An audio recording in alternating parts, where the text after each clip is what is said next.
Bismillahirrahmanirrahim. Assalamualaikum warahmatullahi wabarakatuh, adik semua. Hari ini kita akan belajar state of the art dari PSO, Particle Swarm Optimization. Inilah paper yang akan kita pakai dari jurnal Swarm and Evolution Computation, salah satu anggota dari Elsevier. Ini lumayan cocok sebagai state of the art karena juga survei paper masih baru, jadi tahun 2021 ya, bagian sini nampak nih 2021. Kemudian kalau dilihat di referensinya, jadi dan juga nampak dari jumlah halamannya itu 39 halaman, sebuah paper yang sangat besar begitu ya. Biasanya paper itu kalau yang wajar ya sekitar ya, kalau kecil ya 7-8 halaman, kalau agak besar ya belasan halaman. Ini 39, sangat besar ya. Dan memang setelah kita baca gitu, itu sangat komprehensif dan nampak dari judulnya. Jadi ada teori, ada analisis, dan dia juga bahas aplikasinya. Sebagaimana biasa, kita akan mulai dari abstraknya ya. Jadi kita akan lihat bagaimana penyajian abstraknya. Seperti biasa, ada background di sana. Backgroundnya mengatakan bahwa betapa pesatnya perkembangan dari PSO ini, salah satu anggota dari Swarm Intelligence. Jadi lumayan, atau dalam 2 dekade terakhir ini sudah dibilang sangat sukses gitu, menjadi tools berbagai macam persoalan optimalisasi di bidang science and technology gitu ya. However, ini mulai dia memberikan ada knowledge gap-nya. Jadi melalui pendalaman, studi yang mendalam itu depth studies gitu, ada beberapa masalah yang menjadi perhatian dari para peneliti, yaitu mengenai konvergensi, diversity, dan stability. Seperti biasa, persoalan komputasi adalah ya sekitar ini, konvergensi, diversity, dan stability itu.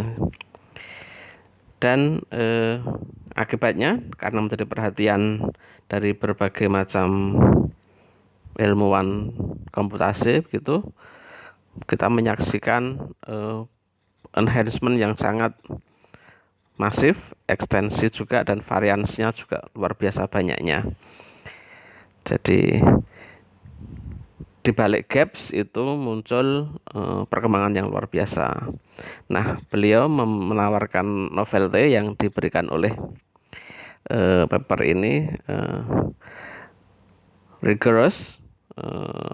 Rigorous itu detail begitu, sistematis, kemudian mampu memberikan organize and summarizing dari paper-paper yang ada gitu ya.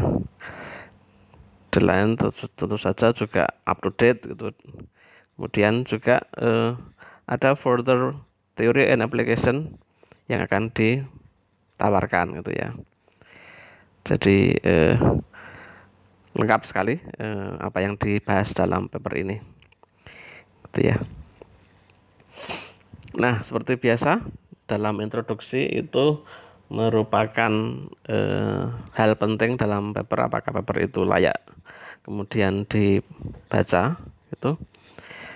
Seperti biasa, paper yang bagus itu diawali dengan hal yang besar. Jadi di latar belakangnya Swarm Intelligence itu merupakan tools yang powerful mendampingi hard computing gitu, karena simple, tidak perlu technical assumption yang mungkin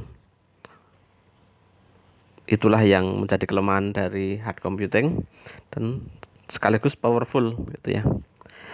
Nah, PSO itu bagian dari swarm intelligence. Itu intinya dia menggunakan individual dan collected experience data. Jadi nanti akan kita lihat ada local base, ada global base, atau kemarin sudah kita belajar ketika belajar PSO original, ada local base dan global base yang mempengaruhi pergerakan dari partikel gitu ya, untuk mencari optimum value.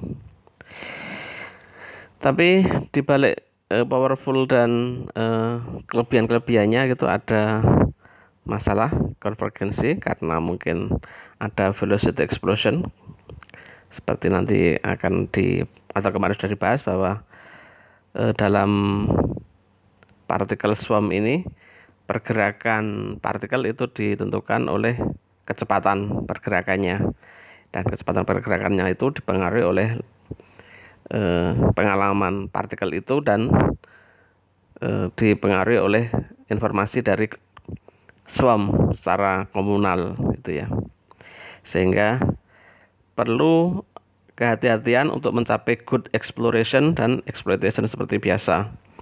Jadi dalam MSA itu dua hal ini sangat penting, yaitu exploration yang merupakan local base gitu, dan exploitation. Exploration itu global base, exploitation itu local base gitu ya. Kemudian beliau juga kemudian di sini memberikan paparan bahwa beberapa review paper yang dulu, jadi beliau juga mereview dari review paper. Nah, nanti di kelas akan saya tunjukkan ada tabel yang disebutkan review paper yang direview gitu, memiliki beberapa kelemahan yang dia akan tambahkan, yaitu tidak memberikan quality measuring metric gitu, kurang dalam compatibility analisisnya. Beberapa peneliti PSO itu memodifikasi tetapi tidak ada analisis empiris teoretikalnya yang mendalam gitu. Nah, itulah yang ditawarkan novelty-nya, deeper understanding and algorithm principle.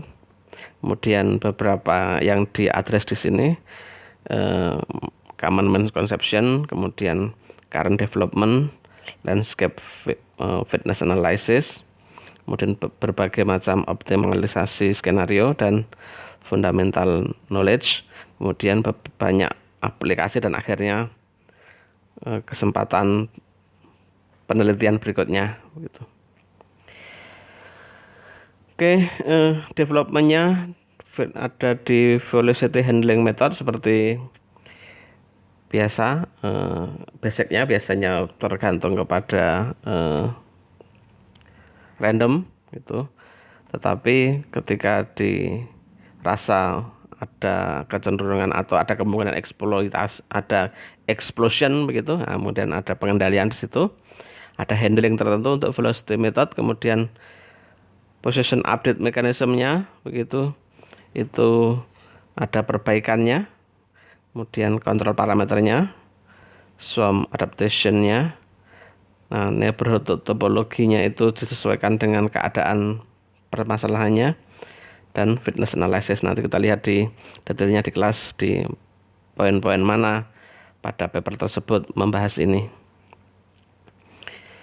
Kemudian ada diskusi tentang complex optimization untuk kasus large scale, dimensi yang besar begitu, itu perlu handling khusus. Kemudian ada kasus optimalisasi itu seperti biasa yang mengandung constraint. Kalau kita belajar optimalisasi itu bahkan sejak kita belajar linear programming begitu, selalu ada objective function, ada constraint function. Nah, ketika melibatkan constraint function itu biasanya perlu handling khusus juga, bagaimana melibatkan constraint function di dalam mencapai objective functionnya. Dan kemudian seperti biasa multimodal function itu perlu penanganan isu local base gitu agar tidak local entrapment. Nah, kemudian discrete hyperspace itu jika biasanya yang mudah untuk atau relatif lebih mudah itu untuk fungsi-fungsi kontinu itu ya. Tapi ketika sudah melibatkan discrete dan hyperspace itu perlu handling khusus.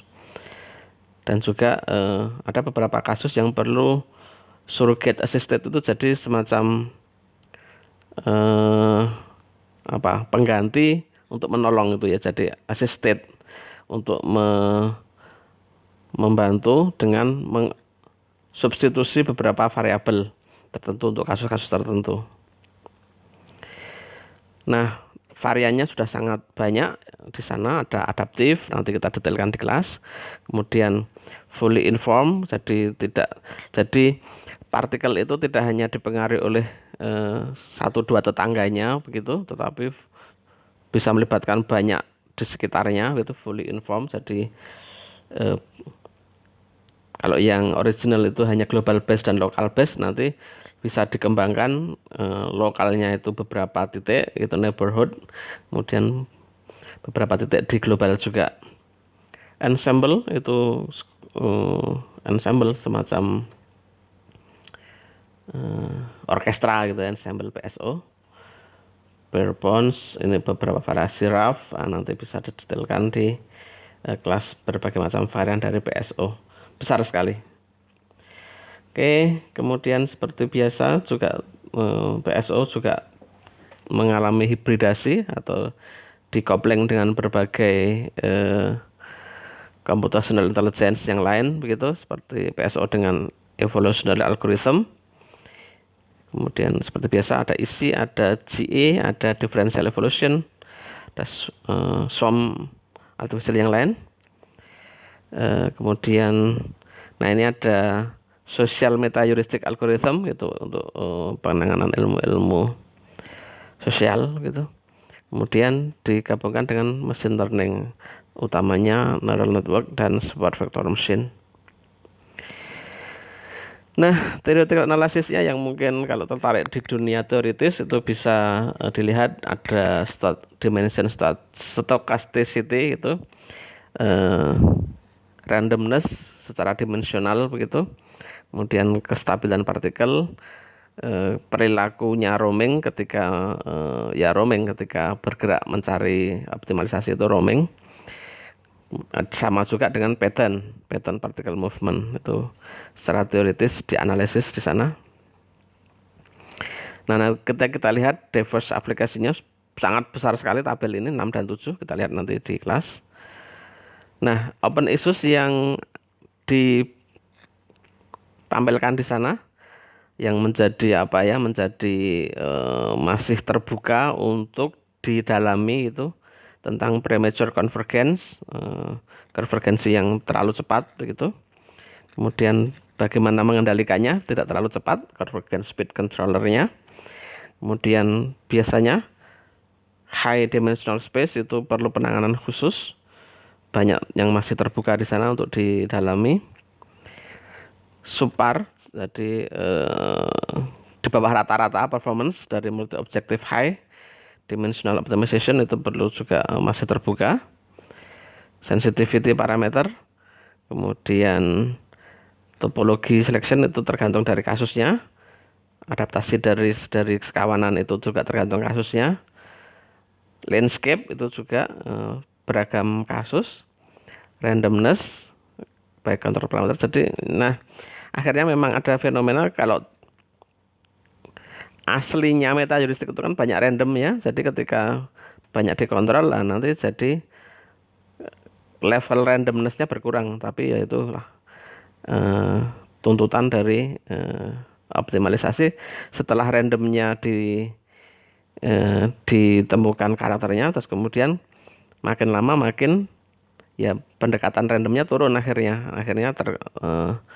termekanistis juga lama-lama dengan theoretical analysis yang eh, disampaikan secara teoritis. Nah, nanti di sana kita diskusikan prospek-prospek kedepannya. Oke, sampai jumpa di kuliah di kelas. Sekian, assalamualaikum warahmatullahi wabarakatuh.